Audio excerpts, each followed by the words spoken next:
திருடினால் கையை வெட்டுங்கள். சட்டம் எல்லோருக்கும் ஒன்றே. ஃபாத்திமா பின்த் அல் அஸ்வத் எனும் பெண்ணொருவர் திருடிவிட்டார். அவர் செல்வ குடும்பத்தை சார்ந்தவராயிருந்தார். முகமது நபி ஸல்லல்லாஹு அலைஹி வஸல்லம் அவர்கள் முன் அவர் கொண்டு செல்லப்பட்டார்.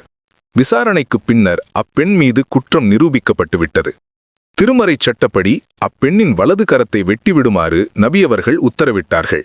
அப்பெண் வசதி படைத்த குடும்பத்தை சேர்ந்தவராயிருந்ததால் அத்தண்டனையை நிறைவேற்றாதிருக்க சஹாபாக்கள் முயற்சித்தனர். ஆயினும் நபியவர்களிடம் அப்பெண்ணுக்காக பரிந்து பேச எவருக்கும் தைரியம் ஏற்படவில்லை. இறுதியாக நபியவர்களின் அன்பிற்கு மிகவும் உரித்தான ஹஸரத் உசாமா ரலியல்லாஹு அன்ஹு அவர்களை நபியவர்களிடம் சிபாரிசுக்கு அனுப்பினர். உசாமா ரலியல்லாஹு அன்ஹு அவர்கள் நபியவர்களிடம் சென்று அப்பெண்ணுக்கு சிபாரிசு செய்தார்கள். நபியவர்களுக்கு கடும் கோபம் ஏற்பட்டுவிட்டது. முகமெல்லாம் சிவந்து விட்டது. நபியவர்கள் தமது தோழரான உசாமா ரலியல்லாஹு அன்ஹு அவர்களை நோக்கி, சட்டத்தை நிறைவேற்றாதிருக்க நீங்கள் சிபாரிசு செய்கின்றீர்களா?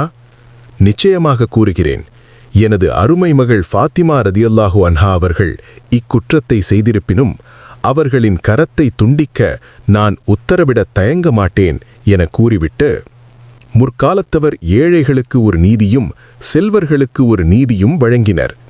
ஏழைகள் குற்றம் செய்தால் உடனே அவர்கள் மீது சட்டத்தின்படி தண்டனை கொடுப்பார்கள்.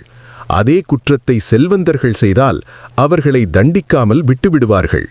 இதனாலேயே அடையாளமில்லாமல் அவர்கள் அழிந்து போனார்கள் என கூறினார்கள்.